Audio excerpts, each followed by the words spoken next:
a estrada até aqui.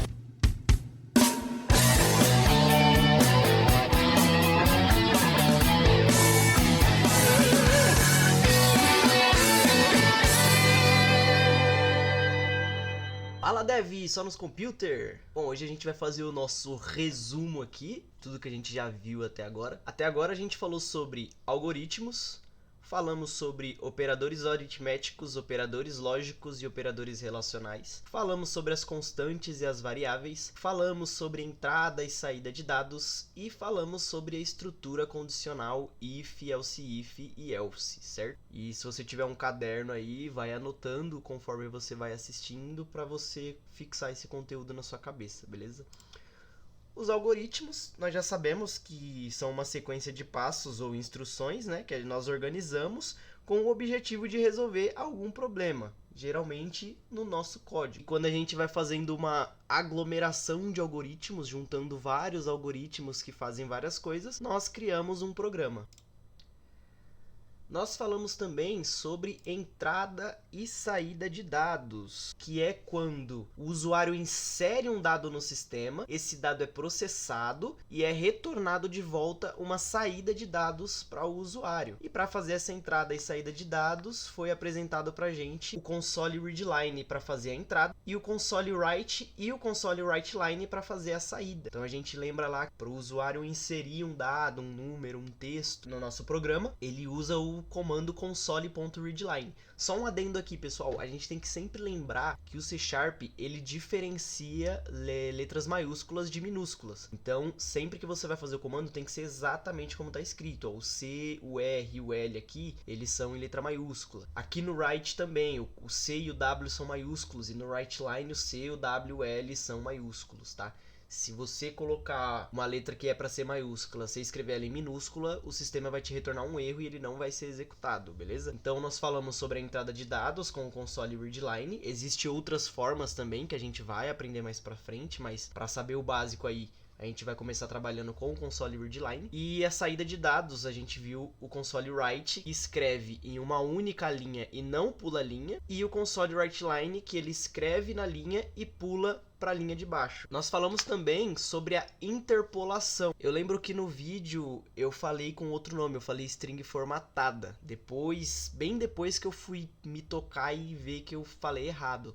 É a interpolação. Algumas pessoas chamam mesmo de string formatada, mas o correto mesmo é a interpolação, que é quando a gente vai fazer lá o nosso console writeline, a gente põe um cifrão, abre as aspas para escrever a nossa string dentro, escreve o nosso texto, e quando a gente abre e fecha chaves aqui, a gente pode colocar uma variável dentro das chaves sem precisar colocar o mais aqui para fazer a concatenação. Então esse método chama interpolação. A gente usa bastante para várias coisas.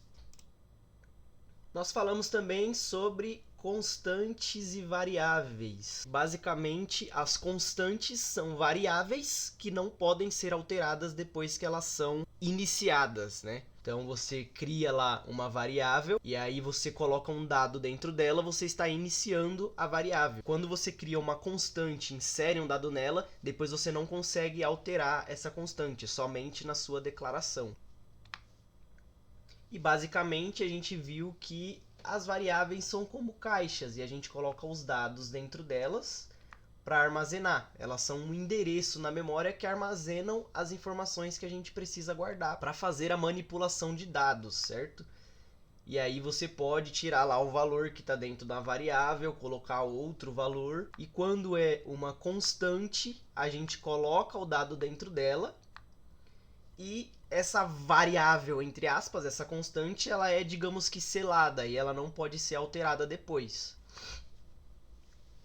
Nós falamos também que o C# é uma linguagem tipada. E uma linguagem tipada é uma linguagem que trabalha com tipos nas suas declarações de variáveis. Então, se você vai usar números, você tem um tipo. Se você vai usar texto, você tem um tipo. Se você vai trabalhar com caractere, você tem um tipo. Aqueles números quebrados, né? A gente tem um tipo. E os booleanos, que são true ou false, a gente também tem um tipo. Existem outros tipos, eu falei isso também, mas por enquanto a gente vai trabalhar aí os mais básicos só para a gente pegar o esquema do negócio.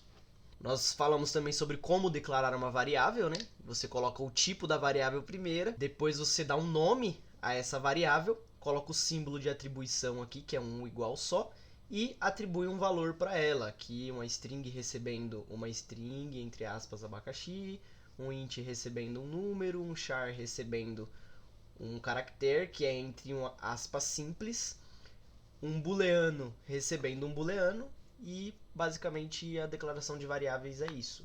Sobre a declaração de variáveis ainda, existem algumas regrinhas para declarar as variáveis. O C# ele diferencia letras maiúsculas de minúsculas, como eu já disse aqui, não só nas funções, mas também nas variáveis. Então você tem que tomar muito cuidado com letras maiúsculas e minúsculas, porque ele diferencia. Às vezes você pode colocar o mesmo nome numa variável. Você vai pôr o nome da variável lá de nome, aí você declarou ela com um nome minúsculo.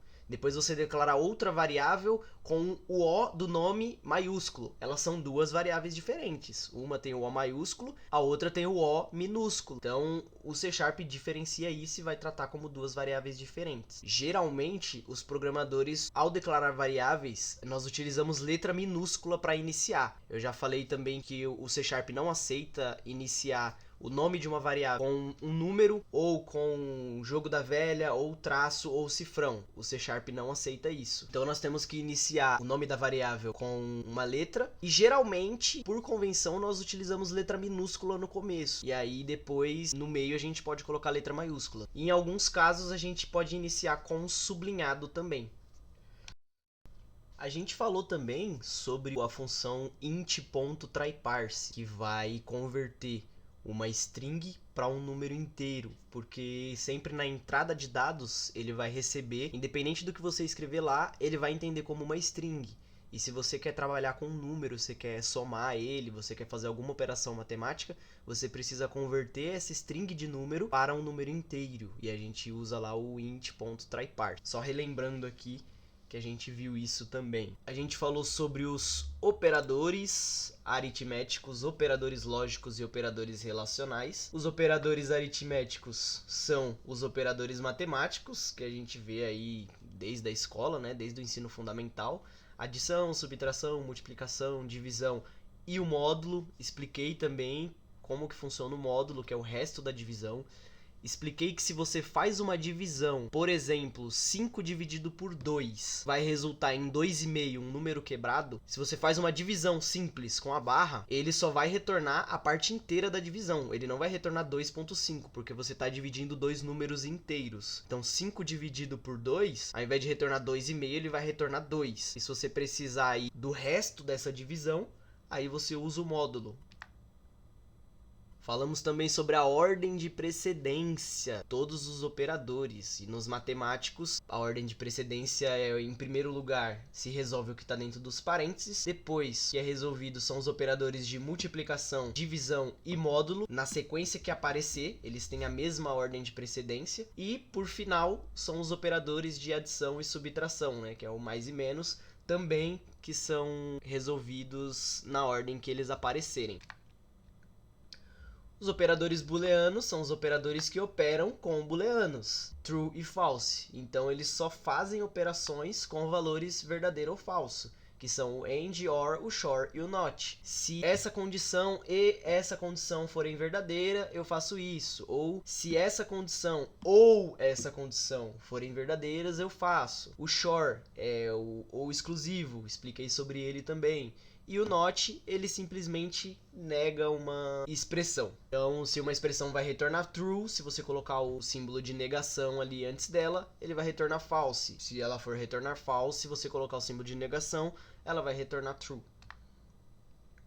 Falamos também sobre os operadores relacionais, que operam a relação entre duas coisas, com dois símbolos de igual. Ele faz uma comparação, se uma coisa é igual a outra. O símbolo de negação mais um símbolo de igual só é o operador diferente, ele vê se isso é diferente disso. Menor que, maior que, menor ou igual a isso, ou maior ou igual a isso. Geralmente, o menor, maior, menor ou igual e maior ou igual são utilizados para números, que a gente consegue fazer essa comparação de valores com números, né? Se um número é maior que o outro, não tem como você comparar se uma string é maior que outra.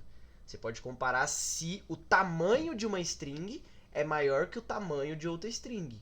Mas mesmo assim a gente ainda está comparando dois números, o número do tamanho de um e o número do tamanho de outro.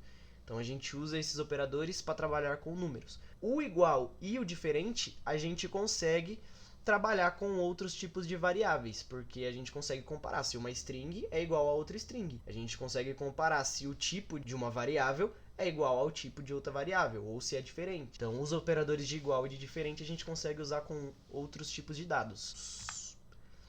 E por fim, nós falamos sobre a estrutura condicional if, else if e else, que é basicamente o que está sendo retratado nessa imagem aí, né? A menininha está aqui saindo de casa. Daí ela tem uma estrutura condicional aqui, if. Se estiver chovendo, se for true, está chovendo, ela leva o guarda-chuva. Se está chovendo for false, vai cair no else e ela leva o óculos de sol e continua o passeio normalmente. E fora o if else, a gente falou sobre o elif também, que é uma outra condição que a gente coloca ali no meio, entre o if e entre o else, né? Se o dinheiro for maior que o valor do celular, eu compro o celular. Mas o dinheiro pode ser igual ao valor do celular. Então, se ele não for maior que o valor do celular, ele pode ser igual ao valor...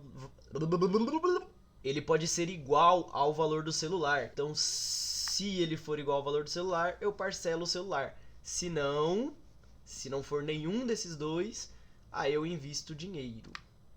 Agora no próximo vídeo eu vou passar alguns exercícios onde a gente vai usar tudo isso que a gente aprendeu, né? A gente vai fazer algoritmos em C# utilizando os operadores aritméticos, lógicos e relacionais, declarando variáveis e constante, fazendo testes com a estrutura condicional if-else e inserindo dados, apresentando dados para o usuário, certo? Então fiquem com Deus e até o próximo vídeo! Morreu!